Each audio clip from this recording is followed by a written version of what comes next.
패스 오브 엑자일의 무대인 레이클라스트 대륙에 오신 유배자 여러분 환영합니다. 여러분께서 이미 들으셨겠지만 패스 오브 엑자일은 조금은 복잡하고 어려운 게임입니다. 하지만 그만큼 방대한 빌드와 수많은 엔드게임 컨텐츠를 즐길 수 있죠. 그래서 여러분이 이 험난한 레이클라스트에서 안전히 살아남을 수 있도록 여러 에피소드에 걸쳐 여러분을 정예 유배자로 양성해드리겠습니다. 그러면 이번 영상은 처음이니만큼 패스 오브 엑자일의 근간을 이루는 가장 중요한 시스템 몇 가지부터 알아보겠습니다. 그럼 바로 시작해보죠. 먼저 리그 시스템에 대해 알아보면 패스 오브 엑자일은 3-4개월을 주기로 새로운 컨텐츠와 함께 모든 것이 초기화된 신규 리그 서버가 열립니다. 그리고 이에 반해 스탠다드 서버는 초기화가 없이 영구적으로 지속되는 특징을 가지고 있죠. 어떤 서버를 하던 여러분의 자유지만 거의 대부분의 유저는 리그 서버를 즐기고 있고 저 또한 개인적으로 리그 서버를 추천해드리겠습니다.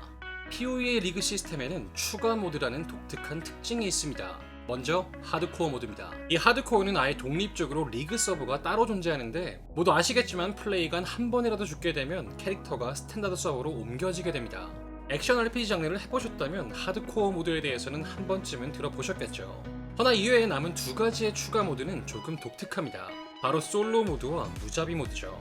솔로 모드는 말 그대로 타인과의 거래나 파티 플레이가 불가능해지는 모드입니다. 나름대로 매력이 있는 모드지만 모든 아이템을 직접 파밍만으로 구해야 하니 초보자분들이 하기엔 좀 무리가 있죠. 그리고 무자비의 경우에는 단어 그대로 난이도가 무자비해집니다. 모든 아이템과 재료들이 극단적으로 희소해지고 여러가지 영역에서 플레이가 불편해지죠. 그냥 현 시점에선 초보자분들은 절대 해서는 안 되는 모드라고만 말씀드리겠습니다. 그런데 중요한 포인트는 여러분이 이런 추가 모드들을 중첩시킬 수도 있다는 겁니다. 이를테면 하드코어, 솔로, 무자비 모드가 가능하죠. 그래서 한 번도 죽으면 안 되면서 아이템은 극도로 안 나오는 환경 속에서 모든 아이템을 직접 구해야만 하는 그런 극한의 모드라고 할 수 있습니다. 그러니 현재로서는 그냥 이런 게 있구나 하고 넘어가시면 되겠습니다. 초보자분들은 아무런 추가 모드 없이 일반 리그 서버에서 플레이하시는 걸 추천드리겠습니다. PoE에서 가장 중요한 개념은 단연 빌드라고 할 수 있습니다. PoE에는 강력한 근거리 공격을 구사하는 빌드, 화면 전체를 뒤엎는 원거리 공격을 하는 빌드, 또한 수많은 소환수를 활용하는 빌드 등 매우 다양한 빌드가 있습니다. 이처럼 빌드란 캐릭터를 통해 구현하는 플레이의 총체라고 할 수 있고 PoE를 플레이하는 근본적인 목적 그 자체라고도 할 수 있죠. 빌드는 클래스, 링크, 패시브, 아이템이라는 크게 4가지의 것들이 한데 모여 시너지를 일으키면서 완성되는데 각각에 대한 내용은 앞으로 자세히 알아보게 될 것입니다. PoE가 보통 어렵다, 복잡하다라고 이야기를 듣는 근본적인 이유는 바로 이 다양한 빌드의 가능성에 있습니다. 빌드가 다양하려면 선택지가 다양해야 하는데 그러다 보니 뭐가 뭔지 잘 모르는 초보자분들에게는 조금 어렵게 느껴질 수밖에 없는 거죠. 하지만 이 가이드 영상과 함께라면 그리 어렵지 않게 레이클라스트에 온보딩할 수 있을 것입니다. 모든 게임을 처음 시작할 때 가장 중요한 건 역시 직업입니다.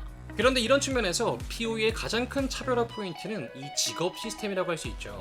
다양한 빌드의 출발점에 바로 이 직업이 있습니다.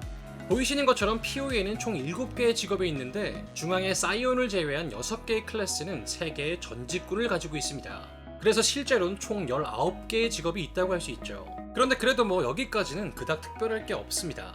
중요한 포인트는 이 19개의 직업들에겐 그들만의 고유한 스킬이 없다는 거죠.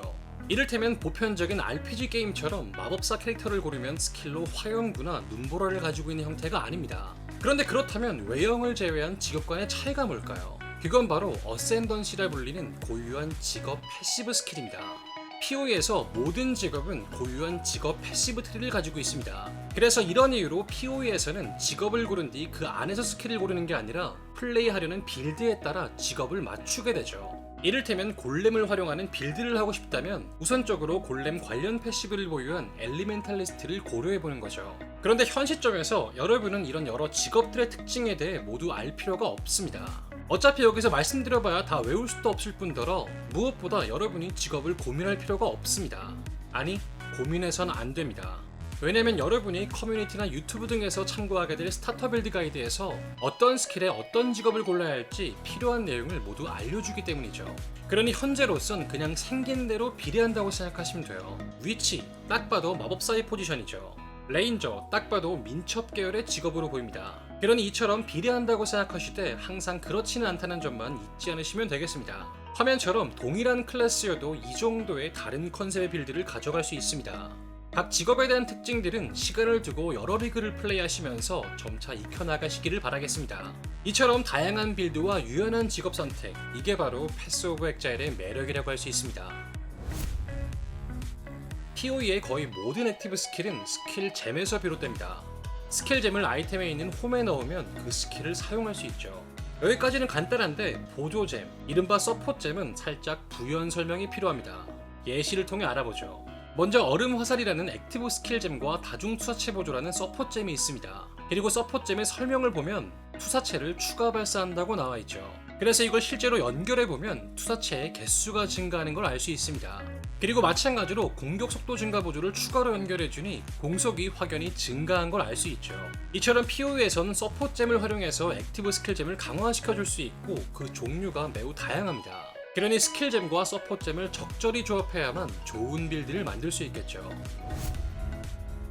다음은 홈과 링크입니다. 스킬을 이야기했으니 홈과 링크를 짚어볼 필요가 있죠. 먼저 홈이란 말 그대로 잼을 넣을 수 있는 공간인데 여기서 조금 더 구체적으로 나간다면 추가적인 두 가지 개념이 있습니다. 바로 컬러와 연결이죠. 보이시는 것처럼 PoE에는 총 4가지 컬러의 잼들이 있습니다. 그래서 각 잼들은 동일한 컬러의 홈에만 들어갈 수 있죠. 다만 흰색 홈과 흰색 잼은 컬러에 제한 없이 모두 사용할 수 있다는 점 참고하시면 되겠습니다. 그런데 그렇다면 링크는 뭘까요? 이 또한 예시를 통해 알아보죠. 앞서 봤던 스킬잼과 서포잼입니다. 그런데 분명 2개의 잼을 넣었음에도 변화가 없는 걸 확인할 수 있죠. 왜냐하면 2개의 홈이 연결되어 있지 않기 때문입니다. 그래서 스킬잼에 서포잼을 연결하려면 일단 당연히 홈이 있어야 하고 그게 연결까지 되어 있어야 하죠. 그래서 이런 이유로 같은 아이템이라도 1홈보다는 6홈 아이템이 6홈보다는 6링크 아이템이 비쌉니다. PoE의 최대 링크는 실질적으로 6링크입니다. 물론 다른 방식으로 이걸 늘릴 수도 있지만 일반적으로는 6링크가 한계입니다. 정리해보자면 PoE에선 장비에 홈이 많을수록 그리고 그게 연결되어 있을수록 좋다고 이해하시면 되겠습니다. 일단 보통 대부분의 초보자분들은 거미줄처럼 얽혀있는 거대한 패시브 노드를 보면 당황하기 마련입니다. 허나 걱정하실 필요가 없습니다. 왜냐면 여러분이 이걸 고민할 필요가 없기 때문이죠. 그냥 여러분이 참고하는 빌드 가이드에 나온 대로 찍으시면 돼요. 그래서 사실 패시브 트리에 대해서는 딱히 짚어드릴 요소가 없습니다. 다만 그럼에도 3가지 포인트 정도는 말씀드릴 필요가 있겠네요. 먼저 하나는 핵심 노드입니다. 패스 오브 엑자일의 패시브 트리에는 크게 3종류 크기의 패시브 노드가 있습니다. 그리고 그 중에서 가장 큰 걸 보통 핵심 노드라고 하고 이들은 플레이 방식의 근본적인 변화를 일으킬 만큼 독특한 기능을 가지고 있죠. 이를테면 화면의 카오스 면역의 효과를 보면 최대 생명력이 단 1이 되어버리지만 그 대신 모든 카오스 피해로부터 면역된다고 나와 있습니다. 그러니 이걸 할당해준다면 플레이어는 생명력이 아닌 다른 소스, 이를테면 에너지 실드를 챙겨서 생존을 도모해야겠죠. 이처럼 핵심 노드란 빌드의 근본적인 변화를 일으키는 노드라고 할 수 있습니다. 그러니 여러분이 빌드를 참고하실 땐 특히 이 핵심 노드를 유심히 체크해 보시기를 바라겠습니다. 그런데 이 시점에서 빌드 참고 방법에 대해서도 알아볼 필요가 있습니다. 다른 것들은 몰라도 패시브만큼은 단순히 글로 전달하는 게 불가능하죠. 그래서 이를 위해서 POB라는 3자 프로그램 또는 POBB라는 웹페이지 툴이 있습니다. 이를 통해서 빌드의 개략적인 퍼포먼스부터 링크, 패시브 트리, 아이템에 관해 자세히 참고할 수 있죠. 이 부분은 이렇게 간단히만 짚고 자세한 내용은 향후 에피소드에서 자세히 다루겠습니다. 한편 패시브 시스템의 두 번째 중요 포인트는 홈입니다. 일단 패시브 노드에는 장비와 유사하게 홈이 있는데 여기엔 잼이 아니라 주얼을 넣을 수 있습니다. 그리고 PoE는 명성답게 주얼도 상당히 다양한 종류가 있고 또 저마다 독특한 기능을 가지고 있죠. 마지막으로 패시브 트리에선 직업별로 출발 포인트가 다릅니다. 그래서 엄밀히 말하자면 직업 간의 차이는 직업 고유 패시브 말고도 한 가지가 더 있는 셈이죠. 현재로선 크게 유의미한 부분은 아니지만 적어도 출발점이 다르다는 것 정도는 알고 계시면 되겠습니다. 커런시 시스템은 PoE를 동일한 장르의 여타 게임과 구분하게 해주는 아주 특징적인 요소입니다. 대부분의 게임에는 골드와 같은 화폐가 존재하고 이를 통해 거래를 하는 경우가 많습니다. 허나 이런 골드 시스템의 근본적인 문제는 필연적인 인플레이션을 불러온다는 거죠. 골드가 소모되는 속도보다 시장이 풀리는 속도가 더 빠르기 때문에 골드의 가치는 빠르게 희석되고 아이템의 가격이 급상승하게 되죠. 그래서 PoE에서는 이런 문제를 방지하기 위해서 물물거래에 기반한 화폐 체제를 도입했습니다. 화면처럼 게임 내에는 매우 다양한 오브가 있는데 이것들은 크래프팅에 직접 쓰이기도 하지만 직접적인 화폐의 기능을 수행하기도 합니다. 그래서 NPC에게 아이템을 구매할 때 실제로 이런 오브들이 필요하죠.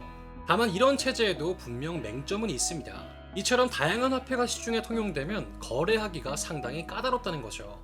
상호 간의 가치가 모두 다르니까 거래할 때마다 환율을 계산해야 하는데 그 경우의 수가 너무 많습니다. 그래서 유저들은 개발사의 유도 아래 거래에 주로 사용하는 이른바 기축통화를 정했는데 그게 바로 카오스 오브와 디바인 오브입니다. 간단히 정리해보자면 PoE에는 다양한 커런시가 있고 이것들은 크래프팅에 사용되지만 동시에 화폐의 기능도 가지고 있습니다. 허나 이 수많은 화폐들이 난잡하게 시장에서 통용되면 상거래가 번잡해지니 유저들끼리는 주로 카오스 오브와 디바인 오브를 사용합니다. 자, 지금까지 PoE의 가장 기초적인 내용에 대해 알아봤습니다. 앞으로 여러분들과 함께 배워볼 내용이 참으로 많습니다. 오늘은 처음이니만큼 정말 간단하고 핵심적인 요소만 알아봤고 다음 에피소드부터는 조금 더 주제별로 뎁스 있게 들어가 보겠습니다. 지금까지 NPC였습니다. 또 봐요.